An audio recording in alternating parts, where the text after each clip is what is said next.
Yeah, I can see your screen. Yeah, thank you so much. Sorry, I'll make it shorter so to make sure that we're on time. Apologize for that. Mm. Yeah, so my name is Zhao. I'm an assistant professor at the University of Guelph, and thank you very much for having me as a speaker. So my research field is called human-computer interaction and human-robot interaction. So basically, I study how humans and robots interact and how new technologies such as artificial intelligence are transforming those relationships. So today I want to take you on a really quick journey. So from the early days when we just sort of click on the computers to today when we sort of can actually talk to robots that seem to sort of listen, learn, and even care about us. Okay. So before we talk about robots, so we'll step back a little bit to a bigger field that started all, which is called human-computer interaction. So HCI for short. So HCI, it's my research field. It's a study of how people actually interact with computers or computing systems and how we can design technologies that fits us. So instead of forcing us to fit it. So thinking about how you use technologies every day. So you can tap on your phone screen, you type on a laptop, or you talk to your Siri or Alexa, or maybe even you wear a smartwatch. So all of these moments, like every click or swipe or the voice command, they're part of HCI. Um, so when computers were first invented, they only engineers could use them because you can only type exact commands to control it, right? But then came the mouse and like graphical interfaces. So suddenly anyone could point and click, and later like we have touch screens and voice recognitions made like technologies feels more natural to every single one. So what's really cool is that HCI isn't just about technology, it's about people. So it's a very interdisciplinary domain and it combines computer science and have students from psychology, cognitive science, and even from design, graphic designs. And we're all together to ask about one single question. So how do humans actually think, feel, and behave when using different type of technologies? So if you've ever thought, oh, why this app is so easy to use, or like why this game is so addictive, so that's actually part of an HCI problem. Next. So this is like two more simple places where you can actually see HCI shows up in your life. So for example, unlocking your iPhones, remember, you probably don't remember, but I was at that age that the old like slide to unlock interfaces, they actually drag the screen to unlock your phone. And later Apple sort of changed it to swipe up to unlock your phone. It's a very small change, but it actually changes how the phone actually felt to use. And there were like options like passcode when security matters, right? Then you have touch ID using your fingerprint, and now you use your face ID to unlock your phone. So they actually recognize your face, and each change is an HCI decision. So designers, as designers, they ask like, what's fast? What's secure? And what's the easiest way for most of the people. So slide to unlock initially was like fun and visible. The passcode, then they're more secure, but they're slow, right? Then we're using like biometrics that fast, but raise privacy questions. There's a lot of issues associated to that, but that's the discussions that we do in HCI field.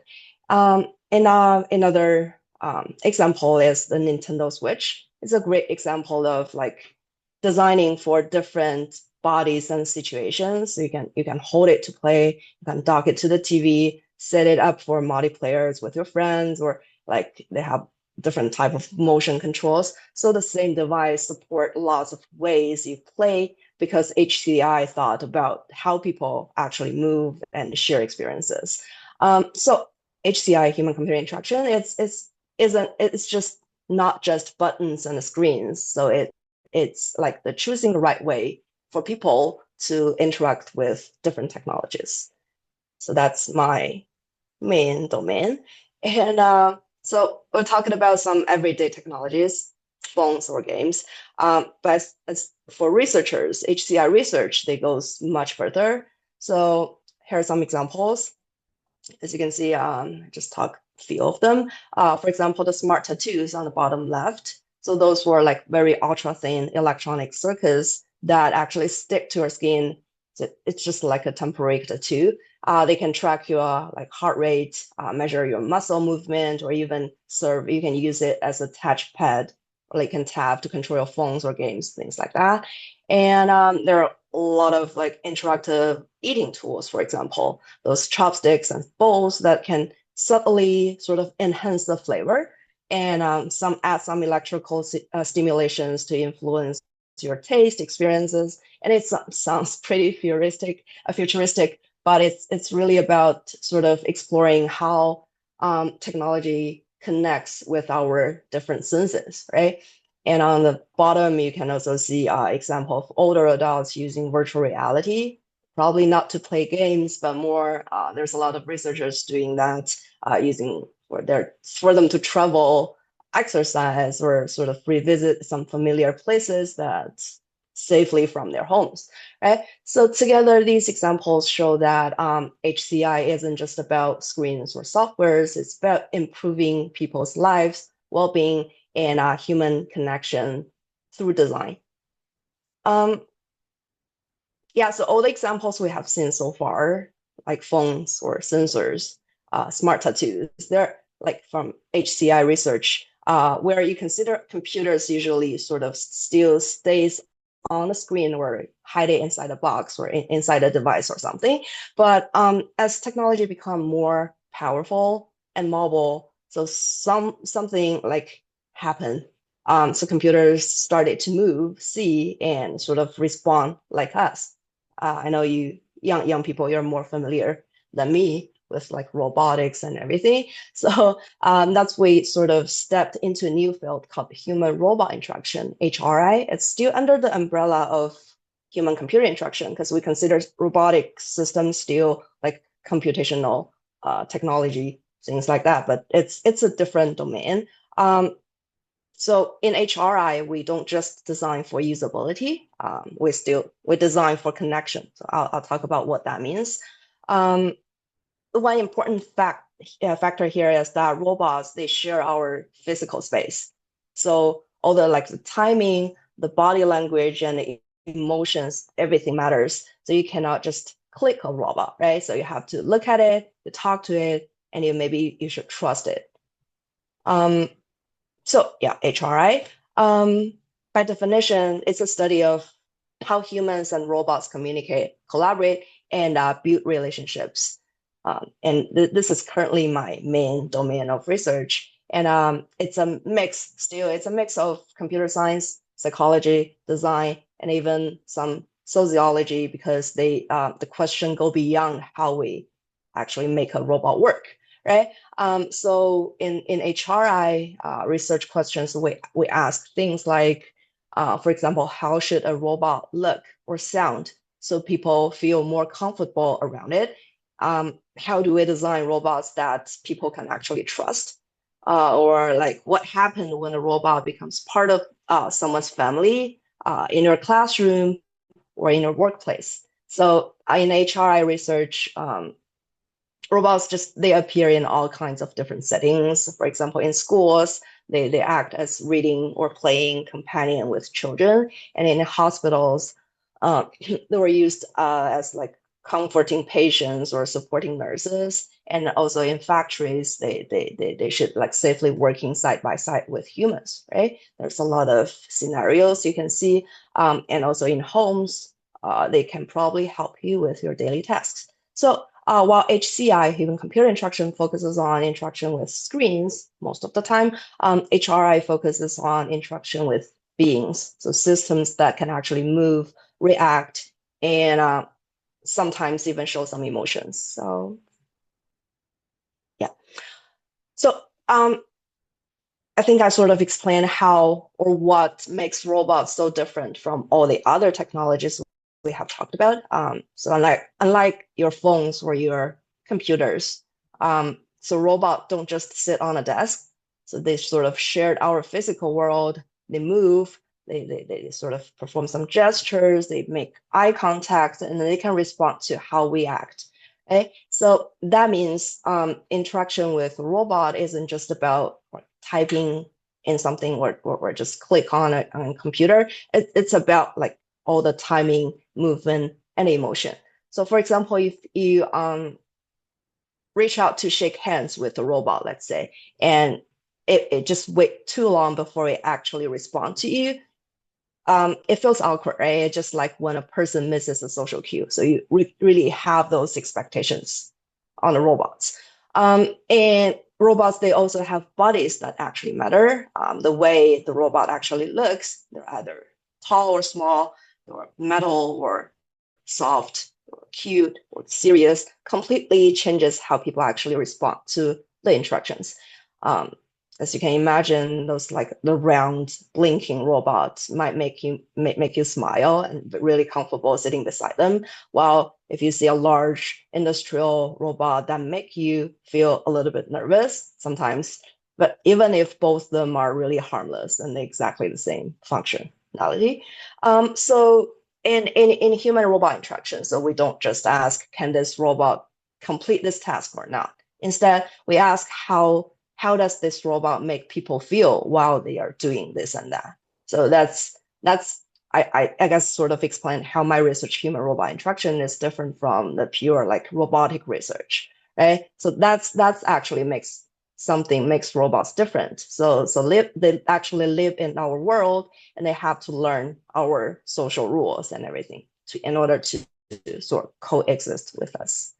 Um, and this research field is not very new, right? Here's what like I'm lucky enough to see the sort of thing happen before AI and after AI, and they're completely different things. So here's what like early human robot interaction looks like. So before AI actually changed everything. On the left side of the screen, you can see that's a museum guide robot. And the first glance, it looks pretty amazing, right? It talks to children, points to the art, and even sort of waves. Um, the visitors often said feels pretty alive. But behind the scene, the robot wasn't truly thinking or understanding. So every single thing it said or it did came from a like script written by humans. Very carefully planned decision tree, like a decision tree that on the right side of the screen that I can see. So the robot might start with like, okay, if the visitor says hello, you just play this audio clip, right? Very rule-based algorithms. And if the children ask about the painting, you just play this explanation.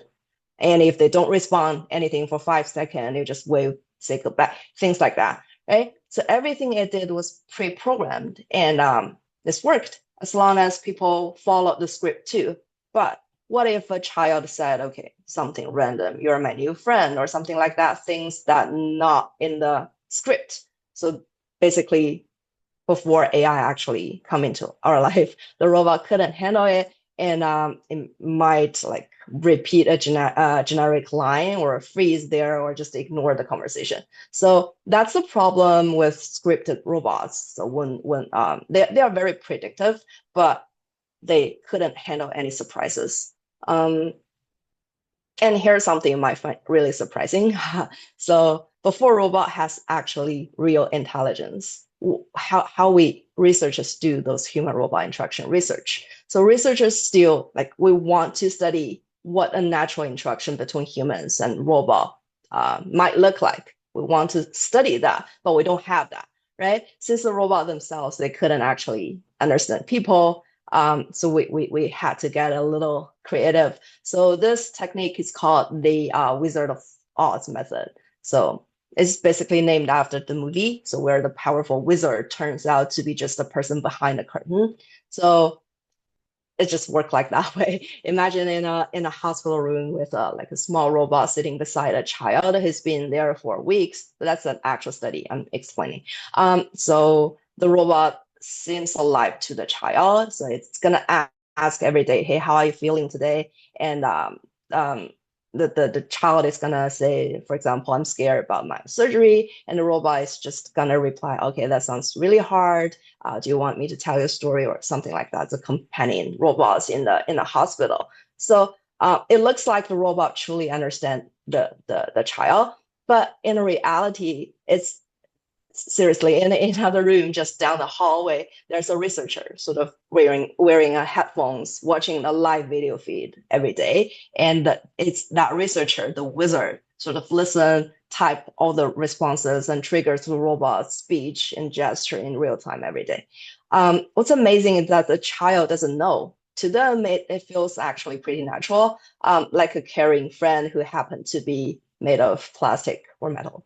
But by running this type of kind of studies, researchers could explore what kinds of behaviors made robots like comforting or trustworthy or engaging long before we had AI to make it real, right? For example, that's before we actually have the AI powered robot. We found that even very small gestures, like the robot leaning forward or pausing before answering some questions, it will make the children feel more listened to. So some findings is like that. So this Wizard of Oz study gave us a glimpse into the future of HRI by testing the human side of the relationship first. And the fun fact is that every day we're still using Wizard of Oz setups in our research. Actually, a lot, not only me. So when we test and sort of experimental robots, it doesn't yet have the full autonomy. So there's always a human operator might still like secretly guides the response while we sort of measure how people react. It's just like sci-fi science fiction rehearsal for the real thing. It's just some fun fact. So then something huge happened, right? As we're discussing here, the artificial intelligence actually arrived. So the Wizard of Oz studies where sort of a human secretly control the robot. We probably don't need that anymore. That more maybe. So AI made it possible to finally sort of remove that human behind the curtain. So instead of following a fixed script, so today's robot, they could now sort of learn from data, analyze patterns, and even generate their own responses in real time.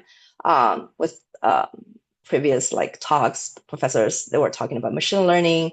Robots could look like they could look at thousands of examples like of speeches, faces, gestures, or human emotions, so that they begin to predict how to respond. They learn, right? And with the help of computer vision, they could recognize faces, read your expressions, or detect object in your room.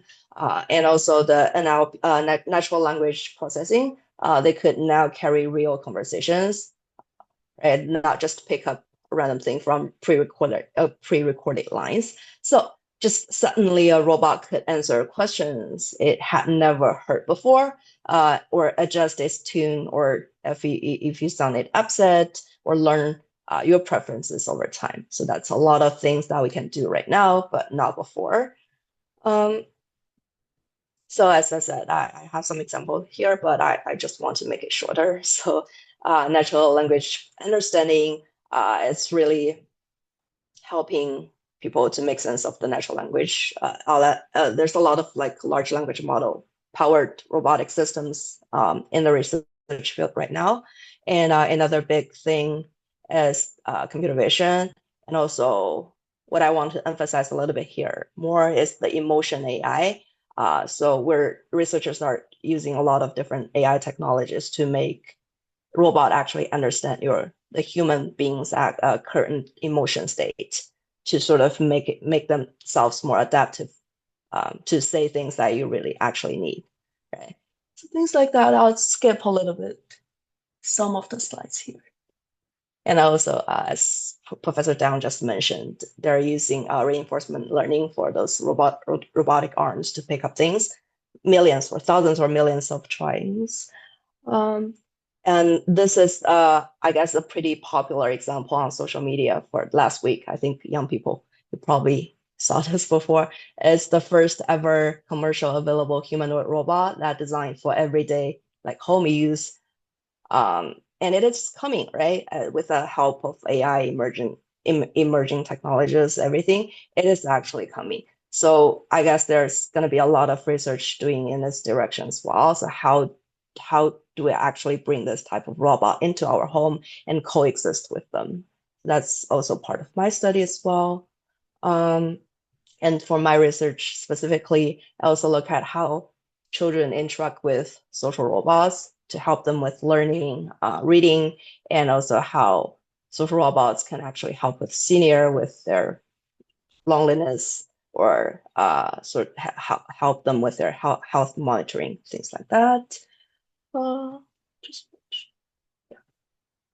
so yeah, as exciting as these examples are, it is also really important to remember that building this intelligent and social robots come with some of the very major challenges. For example, trust and reliability, privacy, emotional dependence. So in some of our studies, we found that children or senior people, they were too attached to the robot. Maybe it's not a good thing, right? So there's a lot of debates in this area as well, and how to make robots inclusive enough that make sure that data is not biased, because we're using the data collected to train our robots. But what if the accent or language or anything else is biased? So the product that we're designing eventually will be biased. So there's a lot of concern in that area as well. And yeah, I'll just skip this one. Sorry. And I'm just want to talk a little bit about you. So young people, your generations, you're grown up surrounded by all these technologies. You're different than us. So I guess your role isn't to just build smarter robots. It's just to hopefully to build a better relationships between humans and all the different type of technologies. Yeah, that's it. I guess I'm still right on time. Sorry about that. Yeah. I sort of wasted some time on the beginning setting up. Really apologize to that. So you have if you want to reach out to me, have any questions, that's my email. And yeah, thank you very much. Happy to take questions. Yeah, thank you very much, Dr. Zhao. That's a fascinating presentation. So there are some questions from the audience. So there are two questions. They're similar, so I just combine them. So I find transition from HCI and HRI are really fascinating. So feels like robots are becoming more like our our partners rather than tools. So the question is, what skills and fields would you recommend a high school student to learn if they want to study the human robot interaction in the future? That's a fascinating question. Thank you. So the I want to clarify that there are two parts of things that I can learn. If you want to I'll say build better robotic systems, like robotic arms. I'm a big fan of Boston Dynamics and all the different type of robots. So if you're really into machine learning, AI, algorithm, like sort of to build those robots, that's a path that you probably learn engineering or computer science, or it really depends on what technologies you are contributing to. And for me, my research area is more HCI and HRI.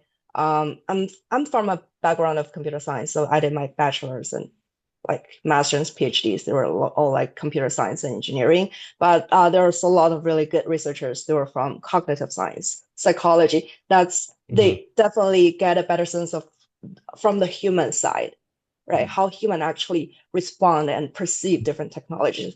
And I feel like through my years of like research and study, that's the biggest part that I was missing, because I don't have the background of psychology or cognitive science or the human part. So if you're interested really into HCI or HRI, I would say a combination of, I don't know, major in computer science, but did a minor in psychology or cognitive science or even design.